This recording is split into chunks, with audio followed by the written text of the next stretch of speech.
দিনের বেলায় যখন সুযোগ পাইবা, রাতের বেলায় যখন সুযোগ পাইবা, তখনই তুমি আল্লাহর তাকবীর পড়তে থাকো। আল্লাহু আকবার, আল্লাহু আকবার, লা ইলাহা ইল্লাল্লাহ, আল্লাহু আকবার, আল্লাহু আকবার, ওয়ালিল্লাহিল হামদ। এই তাকবীর পড়ো। সুবহানাল্লাহি ওয়া বিহামদিহি, সুবহানাল্লাহিল আযীম। আরো যারা বিভিন্ন ধরনের তাসবিহ পারো তারা পড়ো।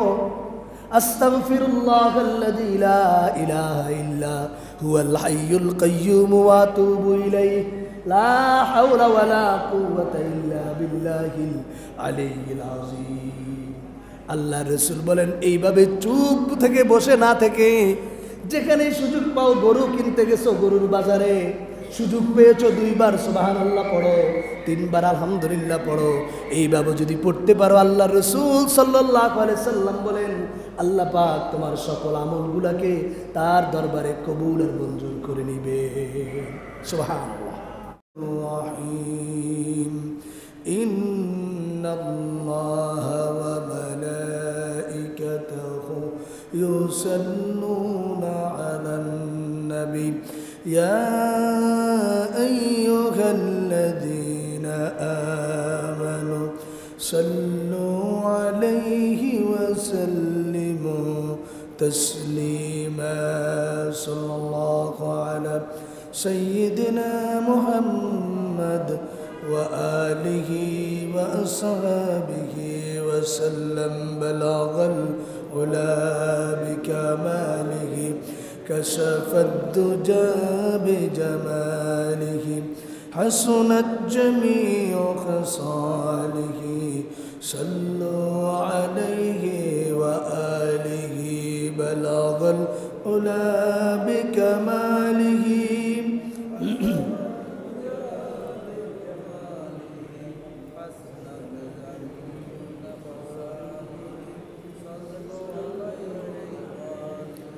والحبيب الذي ترجى شفاعته لكل هول من الأخوال مقتحم. بلغ العلا بكماله كشف الدجى بجماله حسنت جميع خصاله.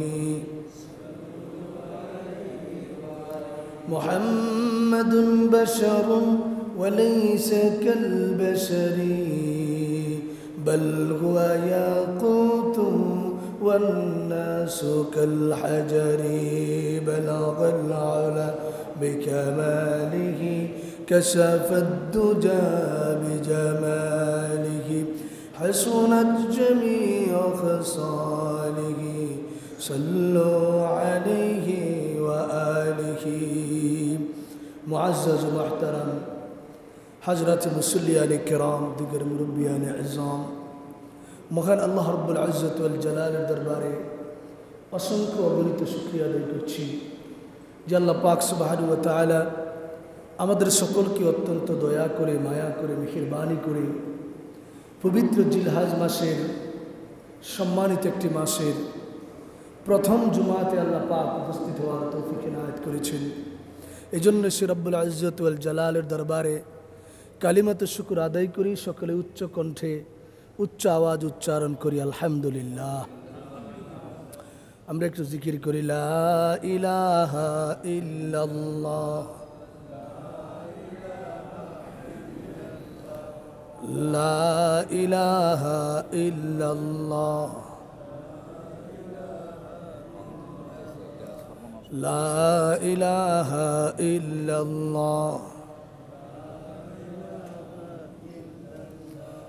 লা ইলাহা ইল্লাল্লাহ মুহাম্মাদুর রাসূলুল্লাহ সাল্লাল্লাহু আলাইহি ওয়াসাল্লাম। মহান রব্বুল আলামিন তার দরবারে অসংখ্য অগণিত শুকরিয়া আদায় করছি যে আল্লাহ রব্বুল আলামিন আমাদেরকে ফজিলতপূর্ণ একটি মাস, বিশ্বের সকল দিনের মধ্যে সর্বশ্রেষ্ঠ দিনগুলা, সেই শ্রেষ্ঠ দিনের আজকে একটি শ্রেষ্ঠ দিন, পবিত্র জিলহজ মাসের এই দিনগুলোতে আল্লাহ পাক পবিত্র জুমার নামাজ আদায় করার তৌফিক দান করেছে। আল্লাহ সুবহানাহু ওয়া তাআলার কাছে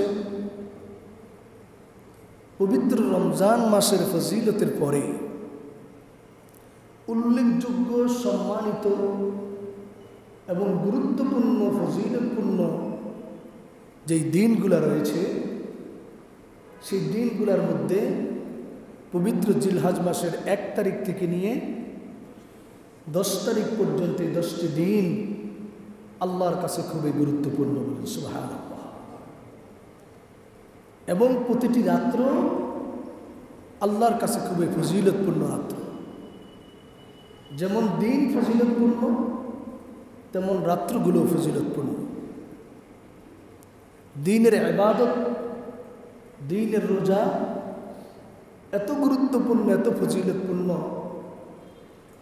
তেমনিভাবে প্রতিটি রাত্রের ইবাদত আল্লাহর দরবারে এক একটি সবে কদরের মতো সওয়াব আল্লাহ পাক দান করেন সুবহানাল্লাহ।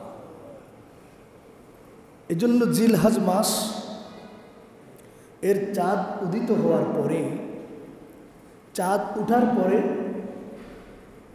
সকল মুমিন মুসলমান মুকাল্লাব বিশ-শরা প্রত্যেকের জন্য, প্রাপ্তবয়স্ক নর নারী সকল মানুষের জন্যই এই জিলহজের চাঁদ ওঠার পরে 3টি কাজ সুন্নত, 3টি কাজ ওয়াজিব। বুঝে থাকলে বলুন, কয়টা কাজ সুন্নত? 3টা। কয়টা কাজ ওয়াজিব? 3টা, যেটা হাদিস দ্বারা সাব্যস্ত। রাসূল করিম সাল্লাল্লাহু আলাইহি ওয়াসাল্লাম ফজিলত বয়ান করতে গিয়ে এই কথাগুলো উম্মকে, মুসলিম উম্মাকে দরদি কণ্ঠে বুঝিয়েছে। যেমন জিলহজ মাসের চাঁদ ওঠার পরে 3টি কাজ সুন্নতের মধ্যে একটি হলো মুখ, চুল, অবাঞ্ছিত পশম, লোম এগুলা না কাটা, যেটা আমরা গত সপ্তাহে একটু ইঙ্গিত দিয়েছিলাম। এটা করলে কি ফায়দা হবে? প্যারা নবী রাসূল করিম সাল্লাল্লাহু আলাইহি সাল্লাম বলেন,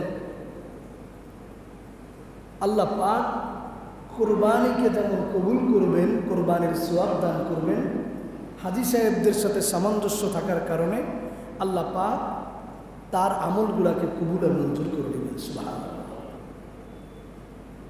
দ্বিতীয় নম্বর যে সুন্নত আমল রয়েছে, তার মধ্যে 9 দিন ব্যাপী রোজা পালন করা, এটা রাসূলের হাদিস মতে সুন্নত। যেমন বুধবারে চাঁদ উঠেছে, বৃহস্পতিবার, আজকে শুক্রবার, 2 দিন চলে গিয়েছে। টোটাল ঈদের আগের দিন পর্যন্ত এই 9 দিন রোজা রাখা, এটা রাসূলের পক্ষ থেকে সুন্নত। যদিও সুন্নত, কিন্তু তার সওয়াব অনেক বেশি। 3 নম্বর সুন্নত আমল হচ্ছে প্রতি রাত্রে ইবাদতের জন্য কিয়ামুল লাইল করা, তাহাজ্জুদের নামাজ পড়া, এটা রাসূলের সুন্নত। জিকির আজকার করা, এই দিনগুলোতে মুখ বন্ধ না রেখে জিকির করা, তসবিহ তাহলিল আদায় করা, এই 3টি জিনিস হচ্ছে আল্লাহ রাসূলের পক্ষ থেকে সুন্নত। কেউ যদি 3টি জিনিস আমল করে, তখন আল্লাহ রাসূল সাল্লাল্লাহু আলাইহি সাল্লাম বলেন, আল্লাহ পাক তার আমলগুলোকে হাজী সাহেবদের মতো কবুল আর মঞ্জুর করে নেবেন বলেন সুবহানাল্লাহ। আর 3টি কাজ হচ্ছে ওয়াজিব। কয়টি কাজ ওয়াজিব? 3টি। 1 নম্বর কাজ হলো কুরবান ঈদের আগের দিন থেকে নিয়ে 9 জিলহজ থেকে নিয়ে 13 জিলহজ পর্যন্ত সকল মুমিন মুসলমান, নর নারী, প্রাপ্তবয়স্ক সকলের উপরে তাকবীরে তাশরীক আদায় করা ওয়াজিব। একবার তাসরিকে তাসরিক তাকবীরে তাসরিক আদায় করে কি? সে তাকবীরে তাসরিক হচ্ছে আল্লাহু আকবার আল্লাহু আকবার, লা ইলাহা ইল্লাল্লাহ আল্লাহু আকবার, আল্লাহু আকবার ওয়ালিল্লাহিল হামদ। দ্বিতীয় নম্বর ওয়াজিব হচ্ছে সকল সামর্থ্যবান ব্যক্তির জন্য ঈদের দিন কোরবানি করা ওয়াজিব। তৃতীয় নম্বর ওয়াজিব হচ্ছে ঈদের নামাজ আদায় করা ওয়াজিব। তাহলে আমরা বুঝতে পারলাম ঈদুল আজহার চাঁদ, জিলহজ মাসের চাঁদ ওঠার পরে আমাদের সকল মুমিন মুসলমানের উপরে 3টা কাজ সুন্নত, 3টা কাজ ওয়াজিব। এই বিষয় নিয়ে আমরা আলোচনা করব যে রাসূল করিম সাল্লাল্লাহু আলাইহি ওয়াসাল্লাম হাদিসে পাকে আমাদেরকে কি ফজিলত বয়ান করেছে। এই মর্মে তিরমিজি এবং ইবনে মাজাহ শরীফের একটি হাদিসে আল্লাহ নবী সাল্লাল্লাহু আলাইহি ওয়াসাল্লাম ইরশাদ করেন, ওয়ান আবি হুরায়রা রাদিয়াল্লাহু তাআলা আনহু قال قال النبي صلى الله عليه وسلم ما من أيام أحب إلى الله تعالى أن يتعبد له فيها من 10 ذي الحجة يعدل صيام كل يوم منها بصيام سنة وقيام كل ليلة منها بقيام ليلة القدر أو كما قال عليه الصلاة والسلام। প্রখ্যাত সাহাবী হযরত আবু হুরায়রা রাদিয়াল্লাহু তাআলা আনহু বর্ণনা করেন যে রাসূল করিম সাল্লাল্লাহু আলাইহি সাল্লাম বলেছেন, মা মিন আইয়ামিন আহাব্বা ইলাল্লাহি তাআলা, আল্লাহর কাছে দুনিয়ার সমস্ত দিন থেকে, সকল দিন থেকে এই দিনগুলা বেশি উত্তম। কিভাবে? আইয়ুতাআব্বাদা লাহু ফিহা মিন 10 যিল হিজ্জাহ। রাসূল করিম সাল্লাল্লাহু আলাইহি সাল্লাম বলেন, জিলহজ মাসের এই 10 দিন প্রত্যেকটি দিনের ইবাদত আল্লাহর দরবারে দুনিয়ার অন্যান্য দিনের ইবাদতের চেয়ে উত্তম। অন্যান্য দিন ইবাদত করলে আপনি যে সওয়াব হবে এর চেয়ে বেশি সওয়াব আল্লাহ পাক এই জিলহজের 10 দিনে বেশি সওয়াব দান করবে। সুবহানাল্লাহ। আল্লাহ রাসূল সাল্লাল্লাহু আলাইহি সাল্লাম একটু অ্যাডভান্স হয়ে বলতেছেন, ইয়াদিনু সিয়ামু কুল্লি ইয়াউমিন মিনহা বিসিয়ামি সানাহ। ও আমার উম্মতেরা, তোমরা যদি এই দিনগুলোতে এক একটি করে রোজা রাখো, আল্লাহ রাব্বুল আলামিন ঘোষণা করেছেন প্রতিটি রোজার বিনিময়ে আল্লাহ পাক এক একটি বছরের সওয়াব দান করবেন। সুবহানাল্লাহ। প্রত্যেকটি রোজার বিনিময়ে, এই দিনগুলার প্রতিটি রোজার বিনিময়ে আল্লাহ রাব্বুল আলামিন এক এক দিনের রোজা এক এক বছরের মতো সওয়াব দিবেন। সুবহানাল্লাহ। কোনো ধরনের দুর্বল হাদিস নয়, সহিহ হাদিস। তাহলে এই হাদিস দ্বারা আমরা বুঝতে পারলাম রাসূল করিম সাল্লাল্লাহু আলাইহি সাল্লাম বলেছেন, যাদের সম্ভব হয়, রাখতে কোনো অসুবিধা না হয়, তারা যেন জিলহজের চাঁদ ওঠার পরের দিন থেকে নিয়ে কোরবানিদের আগের দিন পর্যন্ত এই 9টি রোজা রাখে।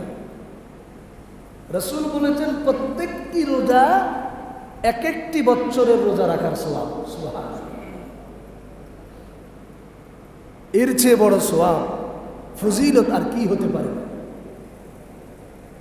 তাহলে আমরা চেষ্টা করব হাদিসে পাকের এই আমল মতে, যারা রাখতে পেরেছে আলহামদুলিল্লাহ, যারা এখনো রাখতে পারি নাই, এখনো তো দিন বাকি আছে, আমরা প্রত্যেকে এক এক দিন রোজা, একটি রোজার বিনিময়ে 1 বছরের সওয়াব। 1 বছর লাগাতার রোজা রাখলে আপনার আমলনামায় যে সওয়াব হবে, এই জিলহজের একদিন রোজা রাখলে 1 বছরের সেই সওয়াব আপনার আমলনামায় দেওয়া হবে। সুবহানাল্লাহ। রাসূল করিম সাল্লাল্লাহু আলাইহি সাল্লাম আর বলেন, ওয়া কিয়ামু কুল্লি লাইলাতিন মিনহা বিকিয়ামি লাইলাতিল কদর। প্রত্যেকটি রাত্র যদি কোনো বান্দা ইবাদত করে, আল্লাহ রাব্বুল আলামিন ওই বান্দার আমল নামায় এক একটি সবে কদরের আমলের সওয়াব দান করে দিবে। সুবহানাল্লাহ। এজন্য ভাইরা আমার, বাসায় যে মা বোনেরা আলোচনা শুনতেছেন, প্রত্যেককে আমি আর্জ করব যে আমরা সকলে চেষ্টা করব প্রতি রাত্রে যেন আমরা তাহাজ্জুদের নামাজ এবং আরও কিছু নফল নামাজ এই রাত্রিগুলোতে আদায় করতে পারি। আল্লাহ পাক আমাদের সকলকে তৌফিক দান করুন, বলুন আমিন। হাদিসটি তিরমিজি শরীফের 785 নম্বর হাদিস, 58 নম্বর হাদিস, 758 নম্বর হাদিসে বর্ণনা করা হয়েছে, একটি রাত্রে ইবাদত করলে একটা শবে কদরের সমতুল্য, দুটি রাত্রে ইবাদত করলে দুইটা শবে কদরের সমতুল্য। অথচ দেখুন, লক্ষ্য করুন, আমরা শবে কদরকে পাওয়ার জন্য 10 দিন 10টি রাত্র পবিত্র রমজান মাসে ইতিকাফ করি কিনা একটা শবে কদরকে পাওয়া যায়। আর আল্লাহ রাসূল বলেছেন, তুমি যদি এই রাত্রগুলার এক একটা রাত্র তুমি ইবাদত করো, আল্লাহ পাক তোমার আমল নামায় এক একটা শবে কদরের সওয়াব দান করবে। সুবহানাল্লাহ। এজন্য আমরা সকলে চেষ্টা করব এই রাত্রগুলাতে বেশি বেশি ইবাদত করার জন্য, বেশি বেশি রোজা রাখার জন্য, কোরআন তেলাওয়াত করার জন্য। চুপ করে বসে থাকবো না। চুপ করে বসে থাকার চেয়ে একবার সুবহানাল্লাহ বলবেন। কত দোয়া আছে, সুবহানাল্লাহি ওয়া বিহামদিহি সুবহানাল্লাহিল আযীম। বুখারী শরীফের শেষ হাদিস। আল্লাহর নবী সাল্লাল্লাহু আলাইহি সাল্লাম বলেন, এমন দুটি বাক্য, দুটি কালিমা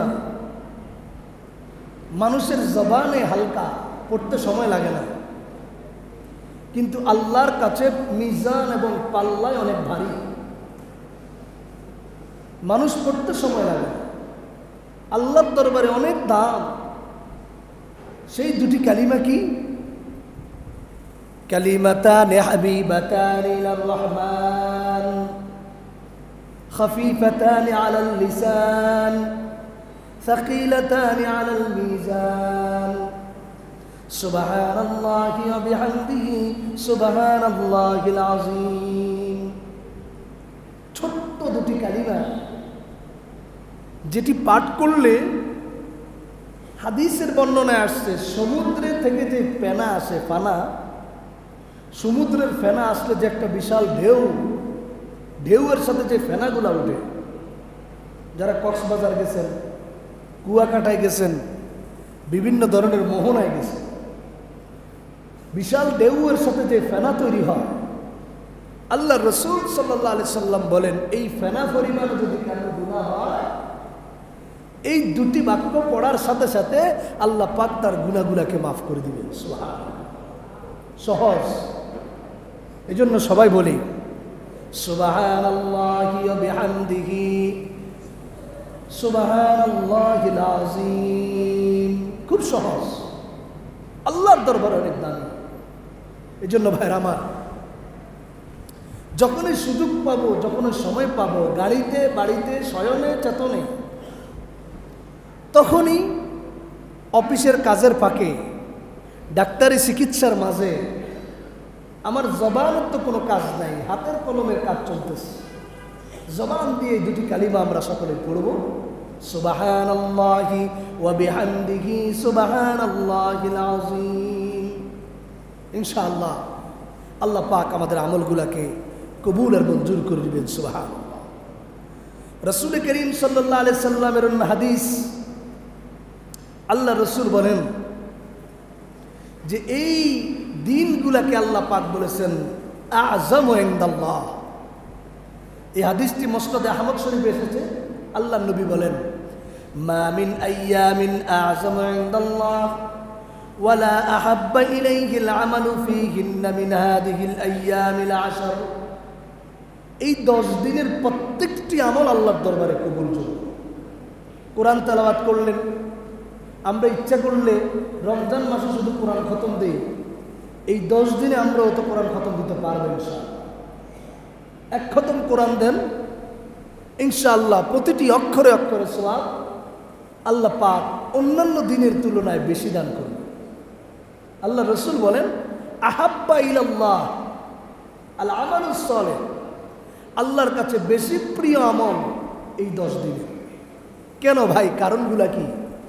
তার কারণ হলো আল্লাহ সুবহানাহু ওয়া তাআলা এই 10টি দিনকে এত সুন্দরভাবে মর্যাদা দিয়ে কবুল করে নিয়েছেন, কারণ এই 10 দিনে হাজী সাহেবরা সারা পৃথিবীর সকল ভেদাভেদ ভুলে গিয়ে, সকল মতাদর্শ ভুলে গিয়ে এক মত আর এক পথের পথিক হয়ে, এক মতের অনুসারী হয়ে প্রত্যেকেই আল্লাহর দরবারে প্রাণ উজাড় করে দিয়ে পাগল পারা হয়ে আল্লাহর দরবারে আওয়াজ করতে থাকে, এক আওয়াজ, লব্বাইক আল্লাহুম্মা লব্বাইক, লব্বাইক লা শারীকা লাক লব্বাইক, ইন্নাল হামদা ওয়ান নি'মাতা লাক ওয়াল মুলক লা শারীকা লাক। প্রত্যেকের মুখে একটা আওয়াজ থাকে, হাজির বান্দা হাজির তোমার দরবারে, গোলাম তোমার দরবারে হাজির। মনিব, তুমি ইচ্ছা করলে এখনই আমার জান কবজ করতে পারো, ইচ্ছা করলে আমার জন্য তোমার জন্য আমার সব উজাড় করে দিয়েছি। পরওয়ারদিগারে আলম, আমিও হাজির, আমার সব হাজির, আমার সমস্ত কিছু ছেড়ে দিয়ে তোমার দরবারে এসেছি। কোথায় আমার রাজার চেয়ার, কোথায় আমার চেয়ারম্যানের চেয়ার? সব ছেড়ে দিয়ে পাগল পারা হয়ে তোমার দরবারে ঘুরতেছি। একবার দৌড় দেই কাবার প্রান্তরে তোমাকে খোঁজার জন্য, আবার দৌড়ি 7 চক্কর লাগাই শুধুমাত্র তোমাকে পাওয়ার জন্য মাওলা। শুধু তাই নয়, আবার দৌড় দেই সফার মধ্যে, আবার দৌড় দেই মারওয়ার মধ্যে, সফা মারওয়া সাই করে আবার দৌড় দেই আরাফার ময়দানে, আবার দৌড় দেই মিনার ময়দানে। আবার সেখান থেকে এক একটি কাজ করার পরে তোমার দরবারে আসি, আবার বলি লাব্বাইক আল্লাহুম্মা লাব্বাইক, যে মওলা তোমার দরবারে আমি হাজির হয়েছি, আমার গুনাহগুলোকে মাফ করে দাও, আমাকে কবুল করে নাও। এই বিষয়ের কারণে আল্লাহ পাক এই দিনগুলাকে বেশি ফজিলতপূর্ণ করে দিয়েছেন। সুবহানাল্লাহ। কারণ এই দিন শুধু আমাদের জন্য ফজিলতপূর্ণ এমন নয়, এই দিনে তো ঐতিহাসিক ঘটনা আছে। হযরত ইব্রাহিম আলাইহিস সালাতু ওয়াস সালাম এবং তার সন্তান ইসমাইল আলাইহিস সালাতু ওয়াস সালামের কুরবানি, ত্যাগ, স্যাক্রিফাইস, গোটা বিশ্বকে এক পাল্লায় দিলে, তাদের স্যাক্রিফাইসকে এক পাল্লায় দিলে কোনো দিনও সেটা সমান হবে না। এত ত্যাগ, এত স্যাক্রিফাইস, এত কোরবানি, যা আল্লাহর কাছে পছন্দনীয় হয়েছে। আল্লাহ পাক এই তো সফা মারওয়ার মধ্যে সেই দৃশ্য রেখে দিয়েছে। এখনো গেলে দেখবেন সেই পাহাড়ের চিহ্ন এখনো সফা মারওয়ার মধ্যে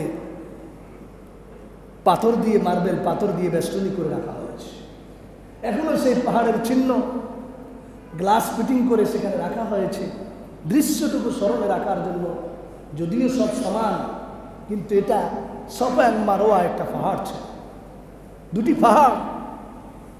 হজরতে হাজারা আলাইহিস সালাতু ওয়াস সালাম, ইব্রাহিম আলাইহিস সালাম, তাদের যেই ফজিলতপূর্ণ কাজ আল্লাহ এমনভাবে কবুল করে দিয়েছেন। জমজম কূপ তার ইতিহাস, প্রত্যেকটি ইতিহাস, আরাফার ময়দান ইতিহাস, আদম এবং হাওয়া আলাইহিস সালাতু ওয়াস সালামের মিলিত হওয়া দীর্ঘ সময়ের পর তওবা কবুল হওয়ার একটি সুন্দর স্থান। মিনা, মুজদালিফা, সব কিছুই আল্লাহর নিদর্শন বহন করে, সব কিছুই আল্লাহর একমাত্র ফজিলতপূর্ণ জায়গা। সেই সমস্ত জায়গায় হাজী সাহেবরা শ্বেতাঙ্গ কৃষ্ণাঙ্গ সব ভেদাভেদ ভুলে গিয়ে আল্লাহর দরবারে পাগল পারা হয়ে থাকে।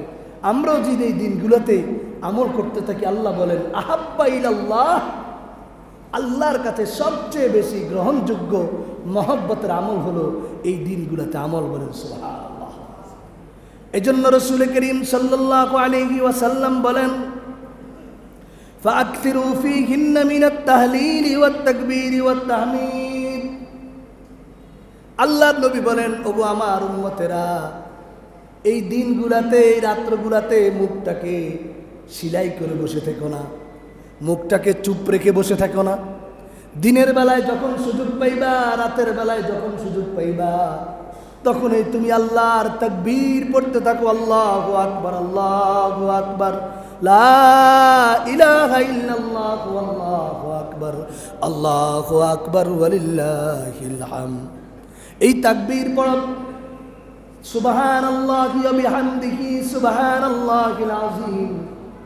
আরো যারা বিভিন্ন ধরনের তাসবিহ পারো তারা পড়ো, আস্তাগফিরুল্লাহাল্লাযী লা ইলাহা ইল্লা হুয়াল হাইয়ুল কাইয়্যুম ওয়া আতুবু ইলাইহি, লা হাওলা ওয়ালা কুওয়াতা ইল্লা বিল্লাহিল আলিয়্যিল আযীম। আল্লাহ রাসূল বলেন, এইভাবে চুপ থেকে বসে না থেকে, যেখানে সুযোগ পাও, গরু কিনতে গেছো, গরুর বাজারে সুযোগ পেয়েছো, 2 বার সুবহানাল্লাহ পড়ো, 3 বার আলহামদুলিল্লাহ পড়ো।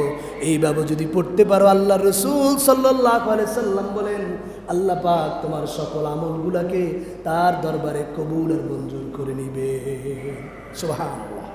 এজন্য ভাইরা আমার, আমরা চেষ্টা করব এই দিনগুলোতে আমরা বেশি বেশি আমল করার জন্য। আল্লাহ তৌফিক দান করুন, বলুন আমিন। এরপরে আল্লাহ রাসূল সাল্লাল্লাহু আলাইহি ওয়াসাল্লাম বলেন, গুরুত্ব বোঝানোর জন্য বুখারীতে আরেকটি হাদিস এসেছে। বুখারী শরীফের 969 নম্বর হাদিস এসেছে। আল্লাহ নবী বলেন, মা মিন আইয়ামিন আল আমালুস সালিহ ফিহা আহাব্বু ইলাল্লাহি মিন হাদিল আইয়াম ইয়ানি আইয়ামুল আশর। এই 10 দিনের চেয়ে বেশি আমল কবুল মহব্বতপূর্ণ আল্লাহর কাছে নয় বেশি অন্য আমল। আল্লাহ রাসূলকে প্রশ্ন করলেন, ক্বালু ইয়া রাসূলুল্লাহ ওয়ালাল জিহাদ ফি সাবিলিল্লাহ। ওগো আল্লাহর নবী, আল্লাহর রাস্তায় জিহাদ করার চেয়েও কি এই দিনের আমলগুলো বেশি মহব্বতপূর্ণ, ফজিলতপূর্ণ? আল্লাহ রাসূল বলেন, হ্যাঁ, কিন্তু যেই ব্যক্তি জিহাদ করার জন্য আগেই বেরিয়ে গেছে, তার সব জান মাল সম্পদ নিয়ে আল্লাহর দ্বীনের কালিমা বুলন্দ করার জন্য, সেটা তো এটার চেয়ে বেশি ফজিলতপূর্ণ। আগেই যে জিহাদের ময়দানে আছে, এখান থেকে তো সেটা আরও বেশি ফজিলতপূর্ণ। কিন্তু এই দিন শুধুমাত্র জিহাদের চেয়েও আল্লাহর দরবারে আমল বেশি ফজিলতপূর্ণ। এই হাদিসের অপশন বলার কারণ হলো, আল্লাহ রসুল বুখারী শরীফের এই হাদিসে আনার পিছনে কারণ হলো, আল্লাহ রসুল এই দিনগুলোকে বেশি গুরুত্ব দেওয়ার জন্য এই অপশনটা নিয়ে এসেছে। সুতরাং অবহেলায়, হেলায় খেলায়, ঈদের মার্কেটে বন্ধু বান্ধবের আড্ডায় পড়ে, পশু বিভিন্ন ধরনের জন্তু কেনার পিছনে, গবেষণার পিছনে না পড়ে, আমরা সেটা তো কিনবই, কোরবানি তো দিবই, কিন্তু আমাদের আমলগুলো যেন আমরা জারি রাখতে পারি। আল্লাহ পাক আমাদের সকলকে, সবাইকে কবুল আর মঞ্জুর করেন, বলেন আমিন। এরপরে আল্লাহ রাসূল আরো সুন্দরভাবে ঘোষণা দিয়ে বলেন, وقال النبي صلى الله عليه وسلم صيام يوم عرفة أحتسب على الله أن يكفر السنة التي قبله والسنة التي بعده رواه مسلم। মুসলিম শরীফের 1162 নম্বর হাদিসে আসেছে, আল্লাহর নবী সাল্লাল্লাহু আলাইহি সাল্লাম বলেন, এই দিনগুলোর মধ্যে শ্রেষ্ঠ আরেকটি দিনের রোজা ইয়াউমে আরাফার দিনের রোজা। সিয়ামু ইয়াউমি আরাফা আহতাসিবু আলাল্লাহি আন ইউকাফিরাস সানাতাল্লাতী ক্বাবলা ওয়াস সানাতাল্লাতী বাদা। আল্লাহর নবী বলেন, আমি আশা করি আল্লাহর দরবারে এই একটি দিন রোজা রাখার কারণে আল্লাহ রাব্বুল আলামিন তার 1 বছরের পূর্বের এবং 1 বছরের পরের সমস্ত গুনাহ আল্লাহ মাফ করে দিবেন। সুবহানাল্লাহ। এখন এটা নিয়ে আমাদের দেশে একটু মতানৈক্য দেখা যায়। কেউ মনে করেন হাজী সাহেবরা যেদিন আরাফার দিনে অবস্থান করবে সেদিনকার রোজা, ওদিন তো হাজী সাহেবদের জন্য রোজা রাখার বিধান নাই, সেদিন তো তাদের আমল, সেদিন তো কোরবানির আমল। আমাদের জন্য, যেই দেশের জন্য প্রথম কথা হচ্ছে সেই দেশের আমল, সেই দেশে চাঁদ দেখেই আমল হবে। এখন আমরা যদি কেউ মনে করি যে না শুধু আমি ওই দিন রোজা রাখবো, আরাফার দিন যদি হাজী সাহেব অবস্থান করবে, তাহলে আপনার কাছে আর তেমন কোনো সমস্যা হবে না। আমরা সকলে চেষ্টা করব জিলহজের 1 তারিখ থেকে নিয়ে 9 দিন রোজা রাখবো। তাহলে আর আরাফা কোন দিন আর অসুবিধা হবে, এই মতানৈক্যটা আসবে। 9 দিনে রোজা রাখবে। এখন হাদিসের মধ্যে আসছে রাসূল করিম সাল্লাল্লাহু আলাইহি সাল্লামের সাহাবীরা আরাফার ফজরের নামাজের পর থেকে নিয়ে একেবারে জিলহজ মাসের 13 তারিখ আসর পর্যন্ত একটি তাকবীর আদায় করতেন। সেই তাকবীর কি? আল্লাহু আকবার, আল্লাহু আকবার, লা ইলাহা ইল্লাল্লাহু, আল্লাহু আকবার, আল্লাহু আকবার ওয়া লিল্লাহি। এই তাকবীরের বিধান শুরু হবে হাদিসের ভাষা অনুযায়ী আরাফার দিনের ফজরের নামাজের পর থেকে। এখন আপনারাই বলেন, আমরা এই তাকবীরটা যে দিব, এই তাকবীরটা কি আমরা সৌদি আরবের সাথে মিলিয়ে দিব নাকি আমাদের দেশের চাঁদ উঠার সাথে মিলিয়ে দিব? আমাদের দেশের চাঁদ উঠার সাথে। সৌদি আরব যেই দেশে বিভিন্ন জায়গায় চাঁদ একদিন আগে দেখেছে, তারা একদিন আগে তাকবীর করবে, একদিন আগে কোরবানি দিবে। আমরা আমাদের দেশে যেদিন চাঁদ উঠেছে সেদিন থেকে আমরা তাকবীর দিব, সেদিন থেকে কোরবানি দিব। তাহলে আমাদের যদি আরাফার দিন হয় ঈদের আগের দিন, আমাদের যদি আরাফার দিন কি হয়? ঈদের আগের দিন, তাহলে আমরা সেই ঈদের আগের দিনেই আমরা তাকবীর দেওয়া শুরু করব, সেদিনই রোজা রাখব, অর্থাৎ 9 জিলহজ। 9 জিলহজ। আর যাদের এই বিষয়টা বুঝে আসে না, আমরা প্রতিদিনই রোজা রাখবো ইনশাআল্লাহ, তাহলে আমার আরাফার দিনে রোজা হয় না। আর আরও যারা বুঝতে পারেন না, তাহলে 2টা দিন রোজা রাখবো, 8 তারিখও রাখবো, 9 তারিখও রাখবো। তাহলে দুটো দিন কি হয়ে গেল? গুনাহ তো না, রোজা রাখা তো কি নেই, গুনাহ নাই, সওয়াব আছে। 2 দিনে রাখবো, জিলহজ মাসের 8 তারিখও রাখবো, 9 তারিখও রাখবো। তাহলে আমার যেটা বুঝ হোক না হোক, আল্লাহ পাক আমাকে 2 দিনের সওয়াব দান করবেন। তাহলে আমরা সকলে চেষ্টা করব, যারা এখনো 2-1টা রোজা রাখতে পারি নাই, ইনশাআল্লাহ আমরা আমাদের জিলহজ মাসের আগের দিন, আমাদের কোরবানির আগের দিন প্রত্যেকেই অবশ্যই এই রোজাটুকু রাখবে ইনশাআল্লাহ। আর যারা পারি এর আগেও আরও 2-1 দিন আগ থেকেই আমরা রোজা রাখার চেষ্টা করব। এক একটি রোজার সওয়াব কত ভাই? 1 বছরের সওয়াব, সুবহানাল্লাহ। আর আরাফার রোজা অর্থাৎ 9 জিলহজের রোজা 1 বছরের আগের এবং 1 বছরের পরের গুনাহ আল্লাহ পাক মাফ করে দিবেন, সুবহানাল্লাহ। এই জন্য আমরা বেশি বেশি একটা আমল আমরা ছাড়বো না, পারবো তো ইনশাআল্লাহ। চুপ করে বসে থাকবো না, তাসবিহ আদায় করব, তাকবীর দিব।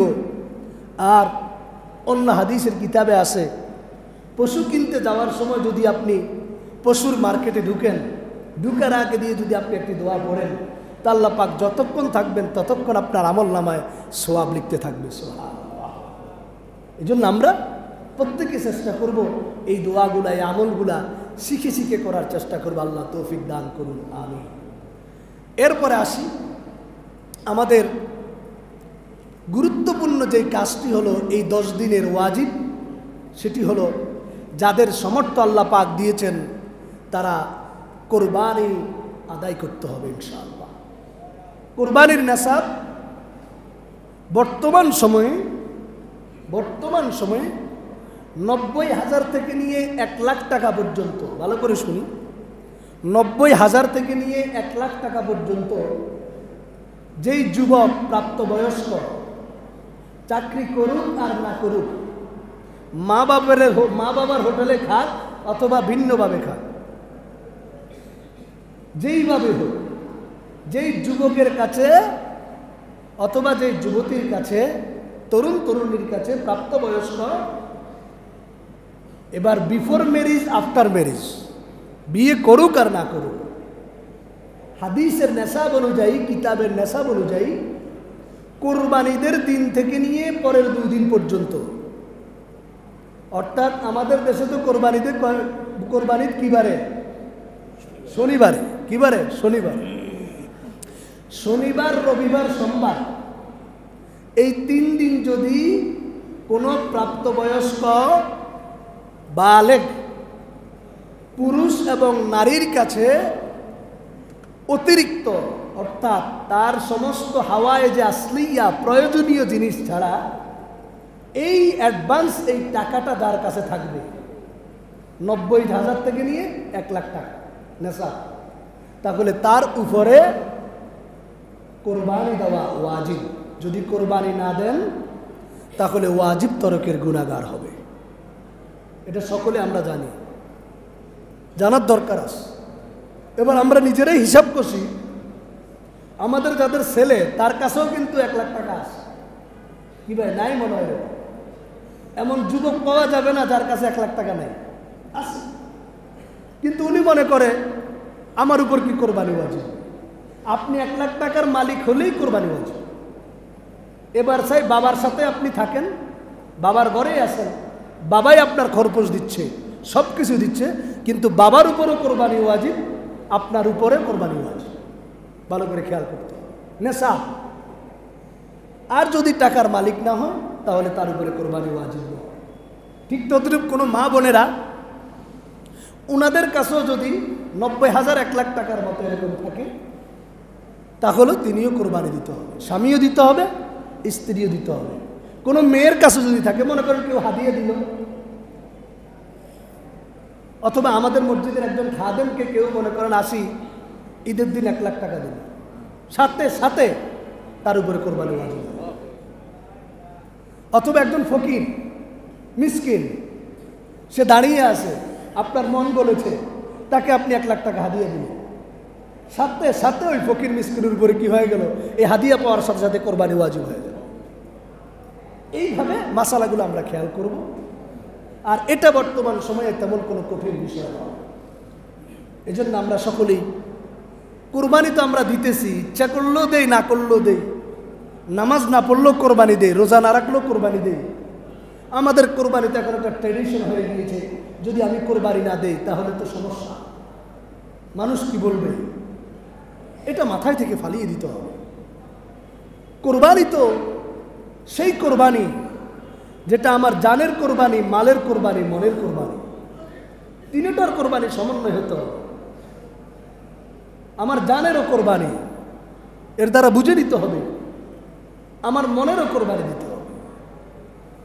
আমি একজনের গরু কিনে, বিশাল একটি গরু কিনলাম 10 লাখ টাকা 20 লাখ টাকা দিয়ে, আমি এই খুলশি এলাকার মধ্যে বড়লোক মানুষ, গরুটাকে পুরা খুলশিতে রাস্তায় রাস্তায় ঘুরাইলাম। উদ্দেশ্য, দারোয়ান সাহেবকে বললাম একটু ঘুরে নিয়ে আসো। কেউ যদি জিজ্ঞাসা করে গরুটা কার রে, অমুক সাহেবের গরু, এইভাবে যদি আপনি কোরবানি দেন, এটা কোরবানি হলো না, এটা হলো রিয়া, লোক দেখানো। যেই কোরবানি আল্লাহর দরবারে কবুল আর মঞ্জুর হবে না। এই জন্য আমরা চেষ্টা করতে হবে, আল্লাহ রসুল সাল্লাল্লাহু আলাইহি সাল্লাম যেইভাবে কোরবানি করেছেন, আল্লাহ পাক যেভাবে বলেছেন, আল্লাহ পাক নিজেই বলেন, লা ইয়ানালাল্লাহা লুহুমুহা ওয়ালা দিমাউহা ওয়ালাকিন ইয়ানালুহুত তাকওয়া মিনকুম। পবিত্র কোরআনের সূরা হজের 37 নম্বর আয়াত আল্লাহ রাব্বুল আলামিন বলেন, লা ইয়ানালাল্লাহা লুহুমুহা, আল্লাহর দরবারে তোমাদের কোরবানির পশু পোষে না, রক্ত পোষে না, গোস্ত পোষে না, বরং আল্লাহর দরবারে পৌঁছে তুমি এই কোরবানির দ্বারা তাকওয়া কতটুকু অর্জন করতে পেরেছ। এই জন্য আমরা সকলে চেষ্টা করতে হবে আমরা এই আয়াতের যেন মেজদাক হতে পারি। হাদিসে এসেছে, রাসূল করিম সাল্লাল্লাহু আলাইহি ওয়াসাল্লাম ইরশাদ করেছেন, আল্লাহ রাসূলের সাহাবীরা বলেন, মা হাদিহিল আযাহি ইয়া রাসূলুল্লাহ, ওগো আল্লাহর নবী কোরবানি কি? রাসূল বলেছেন, সুন্নাতু আবিকুম ইব্রাহিম আলাইহিস সালাম, ইব্রাহিম আলাইহিস সালামের সুন্নাত। সাহাবীরা বললেন, ইয়া রাসূলুল্লাহ, তো ইব্রাহিম নবীর সুন্নাত হলে আমাদের কোরবানি দিয়ে লাভটা কি? সুন্নাত কার? ইব্রাহিম নবী, তা আমাদের ফায়দাটা কি? আল্লাহ রাসূল বলেন, আরে বোকা, কত ফায়দা জানিস? রাসূল সাহাবীদেরকে বললেন, ওগো আমার সাহাবীরা শোনো, বিকুল্লি শাআরাতিন হাসানা, আল্লাহ রাসূল বলেন কুরবানির পশুর প্রত্যেকটি লোমের বিনিময়ে আল্লাহ পাক এক একটি নেকি তোমার আমলনামায় দিয়ে দিবেন। সুবহানাল্লাহ। এবার সাহাবা একরাম সুযোগ পায়া বলতেছেন, ইয়া রাসূলুল্লাহ, পশুর লোমের বিনিময়ে তো দুম্বা, সৌফ অথবা যেই পশুর মধ্যে ফসল বেশি সেই পশু কোরবানি দিলে কি প্রত্যেকটি লোমের বিনিময়ে সওয়াব দেওয়া হবে? আল্লাহ রসুল বলেন, হ্যাঁ, পৃথিবীতে যদি আল্লাহ এমন কোনো পশু সৃষ্টি করেন যার আগা গোড়া ফসল, সেই পশু যদি তুমি কোরবানি করো তাহলে আল্লাহ পাক সেই পশুর কোরবানির পশমের বিনিময়ে এক একটি পশমের বিনিময়ে আল্লাহ তোমার আমল নামায় এক একটি নেকি লিখে দিবেন। সুবহানাল্লাহ। এজন্য ভাই আমরা চেষ্টা করতে হবে, কোরবানি দিতে হবে। এই কোরবানির পশুর জবাই করার সাথে সাথে আল্লাহর দরবারে আমার আমলটা যেন পৌঁছে যায়, এজন্য আমরা সেই দিকে খেয়াল করে মনেরও কোরবানি দিতে হবে। না, আমি মানুষকে দেখানোর জন্য কোরবানি দিচ্ছি না। কাকে দেখানোর জন্য? আল্লাহকে। মানুষকে সন্তুষ্ট করার জন্য, আল্লাহকে সন্তুষ্ট করার। এইভাবে কোরবানির বিষয়গুলো আমরা সকলে খেয়াল করব। কোরবানি যেন সঠিকভাবে আদায় হয় খেয়াল করব। যারা শরীকে কোরবানি দেয় তারা মেফে মেফে একেবারে প্রত্যেকের মন খুশ করে কোরবানিটা যেন আদায় হয় খেয়াল করব। লক্ষ্য করবেন, ঘুষের টাকা দিয়ে কোরবানি জায়েজ নাই, সুদের টাকা দিয়ে কোরবানি জায়েজ নাই, হারামের টাকা দিয়ে কোরবানি জায়েজ নাই। কোরবানি আসতেছে কলমের খোসায়, আপনি বিভিন্ন প্রশাসনের দায়িত্বশীল, আপনার ফাইল কি আপনি নাড়াইতেছেন না? কোরবানি আসতেছে, কিছু তো লাগে, এই জন্য ওই টাকা দিয়ে কোরবানি দেওয়ার জন্য ফাইল নাড়াইতেছেন, এটা দিয়েও কোরবানি জায়েজ নাই। কোরবানির নিরেট একমাত্র হালাল টাকা দিয়ে হতে হবে। আপনার মাথার ঘাম পায়ে পেলে অর্থ উপার্জন করে যেই টাকাটা একেবারে হালাল, 100% হালাল, এটা দিয়ে কোরবানি জায়েজ, এটা দিয়ে হজ জায়েজ, এটা দিয়ে যাকাত জায়েজ। এছাড়া অন্য কোনো হারাম উপার্জন দিয়ে কোরবানি করা কিনা জায়েজ নাই। চাঁদাবাজি করেও কোরবানি করা জায়েজ নাই, লুটতরাজি সেটা করেও জায়েজ নাই, অস্ত্র ঠেকিয়ে বিভিন্ন ঠেকিয়ে কোরবানি করা জায়েজ নাই। আপনি কোরবানি দিবেন, এটা হবে না। এটা জাস্ট আপনি গোস্ত কিনে খাইতেছেন। কোরবানি একমাত্র তার জন্য যার হালাল টাকা নেশাব পরিমাণ হবে, তার জন্য কোরবানি করা জায়েজ আছে। হ্যাঁ, হাদিয়া দিছে কেউ আপনাকে খুশি মনে, সেটা অসুবিধা নাই, জায়েজ। এবার হাদিয়া হুজুরকে দেন অথবা কোনো অফিসারকে দেন, অসুবিধা নাই। হাদিয়া শুধু হুজুরদের জন্য হাদিয়া তা নয়, অফিসারের জন্য হাদিয়া হতে পারে। হাদিয়া মানে হলো খুশি মনে আপনার কোনো বিনিময় ছাড়া তাকে আপনি একটি গিফট দিলেন, দোয়া করেন, অথবা আপনি এইভাবে দোয়া করেন, আমার জন্য একটু দোয়া করবেন, এটা হলো হাদিয়া। এই হাদিয়া সবাইকে দেওয়া যায়, এতে কোনো অসুবিধা নেই। কোরবানির গরুগোস্ত নিজেও খাইতে পারবেন, আরেকজনকেও খাওয়াতে পারবেন। কোরবানি গরুগোস্ত গরিবেরও হক আছে, আমরা সেদিকেও খেয়াল করব। মাদ্রাসার এতিমগুলোর দিকে খেয়াল করব, এক অংশ রেখে দিব। চামড়া, কোরবানির চামড়ার এবার হয়তো দাম একটু বাড়তে পারে, সম্ভাবনা আছে। চামড়াগুলা আমরা খেয়াল করব, আমাদের এতিমখানায় যারা আছে এতিমদের জন্য আমরা দিয়ে দিব, চামড়ার টাকাটা দিয়ে দিব। মসজিদের জন্য চামড়ার টাকা দেওয়া যাবে না, মসজিদের ফান্ডে এতিম যদি থাকে এতিমের জন্য দেওয়া যাবে।